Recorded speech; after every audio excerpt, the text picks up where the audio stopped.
شكرا على الإبلاغ. سيتم حجب هذه الصورة تلقائيا عندما يتم الإبلاغ عنها من طرف عدة أشخاص. وقالت سفارة واشنطن لدى الرباط في منشور قصير على حسابها الرسمي على الفيسبوك: انضموا إلينا للترحيب بالسفير الأمريكي الجديد. وصل السفير بونيت تلوار إلى الرباط اليوم ليتولى منصبه في المملكة المغربية. أدى السفير الأمريكي الجديد بالمغرب بونيت تلوار يوم 5 نوفمبر اليمين بمقر الخارجية الأمريكية إذانا بحلوله بالمملكة لبدء عمله. الرئيس الأمريكي جو بايدن اقترح في مارس الماضي بونيت تلوار سفيرا فوق العادة ومفوضا لدى المملكة المغربية، إذ اعتبر البيت الأبيض أن تلوار شغل مناصب عليا في مجال الأمن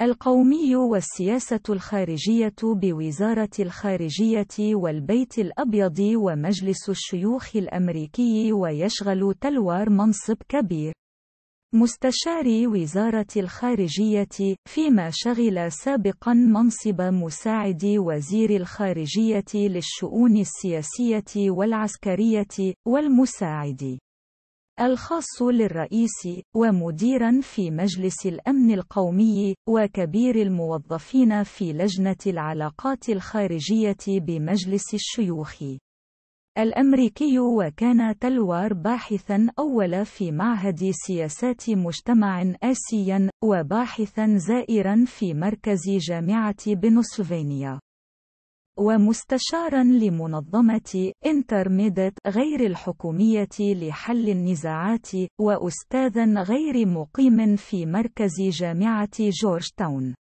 للدراسات الأمنية.